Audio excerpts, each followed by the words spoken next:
Hello, welcome to this video on graphing cubics and quartics and other higher order functions. What we'll do today is basically going to be enough to cover 4e and 4f. So we're looking at both cubics and quartics because there's quite a bit of overlap there and it makes sense to explain them together. And the good news is it's just a massive conglomeration of all the stuff we've learnt with linear equations and quadratics as well. So we're basically smashing that together and applying these new skills. So I'll just point out, we have here all the different factors that could make up a cubic, a quartic, or any other higher order function. So if we just have x take a by itself in brackets, right, we know that that's just a linear factor. And we've seen both in the equation of the line and in the equation of quadratics that it's going to cut the x-axis at a, just cuts through it. If we have x take a squared, it touches at a. Okay, so we should be familiar with both of those. If we have x take a to the power of 3, this is new, we have what's called a flat cut. And if we have x take a to the power of 4, we have a flat touch, okay, where it's touching it and it goes horizontal at that point. Okay, the only other thing to note is for a cubic, if a is greater than 0, it's going to take this wave shape. And if a is less than 0, it's just the inverse. For a quartic, all right, a good way to think about quartics is if a is greater than 0, it's opening upwards twice. Now a quartic is x to the power of 4, yeah? And we can see that's just two quadratics multiplied together. X squared times x squared gives us x to the 4. And so what we have here is two quadratics opening upwards. All right, if a is less than 0, two quadratics opening downwards. That's a good way to think about it. So let's get straight into our examples here. It's going to start off with some graphing, and then it's going to get you to do the opposite where there's a graph and you need to find the equation. We're going to do both. So I'm looking at this equation, and we've got three linear factors, okay?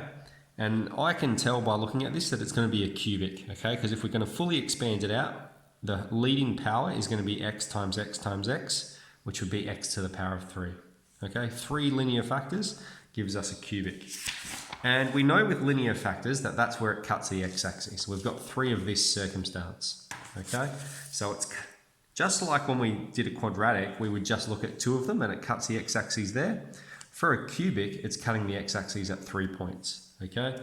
So the roots are going to be positive 1, negative 2, and negative 3, okay? What values are going to make that equal to 0?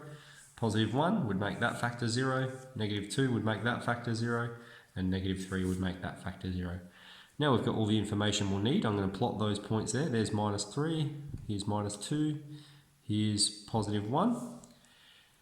We also need to know the y-intercept, okay? And remember, the y-intercept occurs when x is 0.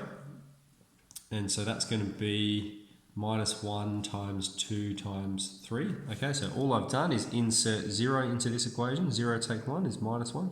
0 plus 2 is 2. And 0 plus 3 is 3. So we're multiplying all of these together. We'll get minus 6. All right, so the y-intercept can be down here. That's minus 6. And the other thing to note about this cubic is there's no value of a out the front, okay? And so what it is it's positive 1. A is positive 1.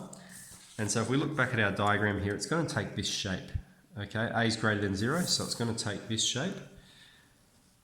And that's actually dictated by the roots anyway, okay? So what it's doing, it's coming up here, crossing, it crosses again here, so that's a root, that's a root.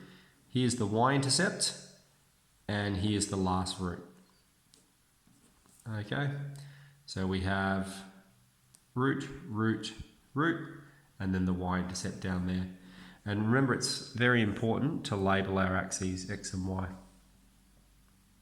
Okay, let's have a look at the next example. This one here, we've got a linear factor and a linear factor, so x times x will be x squared, but then we've got this quadratic factor here, isn't it? So it's x squared times x squared. The whole thing is a quartic, okay? Now, one thing to think about is like this cubic was x to the power of 3 and we saw that it had 3 roots, okay? This is x to the power of 4, so it's going to have 4 roots, right? But one of them is a double root, okay? So that's where it's touching the x-axis. So let's write down the roots. The roots are going to be -1, +1 is where it touches, and the other single root is -3. Okay, so on the graph here, we've got the root -3, we've got -1, and then we've got touching at +1. All right, so there, that's where it's touching, so it's a double root. So basically that means 2 roots there, 1 root here and another root here. Let's find the y-intercept. Again, when x is 0, and what we've got is -2 times 1 times 1 times 3. So this is going to be -6 again. And plot that there. And we know we've got a quartic this time, so it's x to the power of 4. And a, this time, the number out the front is -2, so it's less than 0. And so remember I said to think of it as 2 quadratics opening downwards, yeah? So it's going to have this kind of shape. So let's sketch that on there. So what's happening is it's coming up here. It's going down. All right, so we've got our single root. There's the y-intercept. And then it touches here, which means it's not crossing, okay? It's just touching there and bouncing back down, all right? So we've got our double root and our 2 single roots and our y-intercept. And let's label those axes there. Excellent, okay? So that's how we graph it based off the equation here. Of course, the other massive hint is pull out your graphics calculator and punch that in, okay? And that's going to tell you exactly what it looks like. So you can use your calculator to aid you, but I suppose you'd be expected in the test like to show you working out like this, stating the roots, stating the y-intercept, and then plotting that on the function. So make sure you can use your graphics calculator to support you, absolutely. Okay, let's have a look at the next part of it, and that's going to be where you start with a graph and you need to produce an equation. So we can see here, all right, we've got 3 standard roots. That's where it's cutting the x-axis here, here, and here. And so they're all linear factors. All right, they're just crossing the x-axis.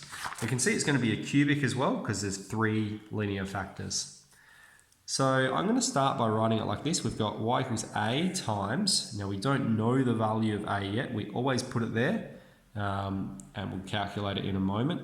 And we've got all of the roots. So x take 3, x take 1, and then this one's going to be x take -1, which becomes x plus 1. So I'll just rewrite that. X take 3, x take 1, excuse me, and x plus 1. So they're the 3 roots, right? Now we need to find the value of a, and it's just like when we were doing it for quadratics, okay? We've got this value here. When x is 0, y is 6. That's the y-intercept. So we can plug that in. 6 equals a times, and I'm plugging 0 everywhere there's an x here. So I've got -3, -1, +1. So we've got 6 equals, now -3 times -1 is +3, times 1 is still +3, so we've got 6 equals 3a, and it follows that a is 2, and therefore the equation of this quadratic is, cubic, 2 times x take 3 times x take 1 times x plus 1. Okay, so all we have to do, identify the roots, all right, plug them into the linear factors, and then figure out what's another value that we're given from the graph. Generally, it's the y-intercept. Input those coordinates, so that's x is 0, y is 6, and plug it away for a, just like we did with quadratics. Okay, so let's draw a line there to separate them. Let's have a look at example B. So here we've got a double root.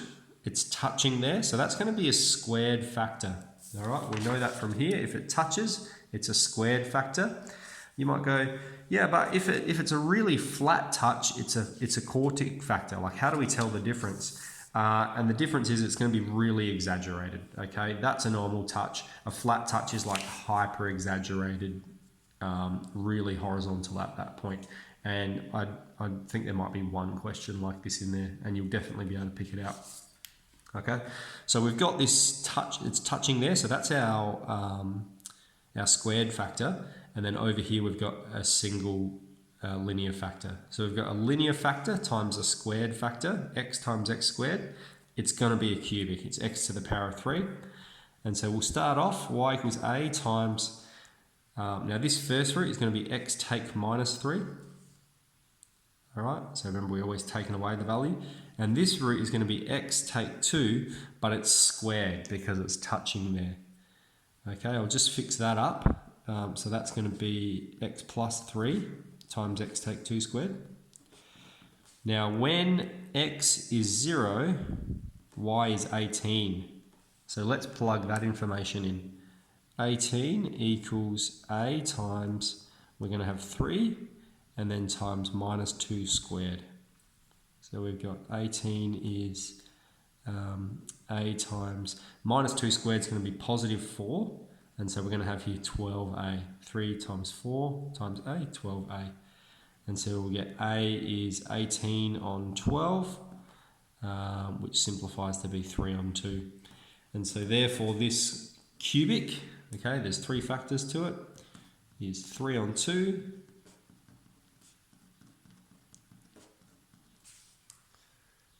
Excellent. All right, we'll shut that one off. Okay, our last one here is a, well, I'll tell you about it. What we have is we have this flat cut here, okay? It's not up here, all right? We can see it's a clear cut, or in these previous examples, it clearly cuts the x-axis. Whereas in this one, see how it goes horizontal as it cuts? All right, that's a cubic root. So that's going to be of the form x to the power of 3. And then over here, we just have a single linear factor. So we've got x to the 3 times x. This is going to be a quartic. It's of the form x to the power of 4. And so we're going to start off y equals a times, now we've said this is a cubic factor, so it's going to be x take minus 2.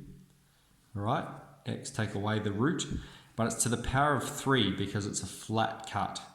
Okay, that's from our table here. Flat cut means it's to the power of 3. And then we just have this single linear factor here as well, x take 3. So we'll just simplify that. We've got x plus 2 to the power of 3 times x take 3. And what we'll do now is we've got when x is 0, y is 24. And so we'll plug that in. 24 is, okay, again, I'm putting x is 0 here and here. Okay, now 2 to the power of 3 is actually 8. And so we've got 24 is, 8 times minus 3 is minus 24. And so this follows that a is minus 1.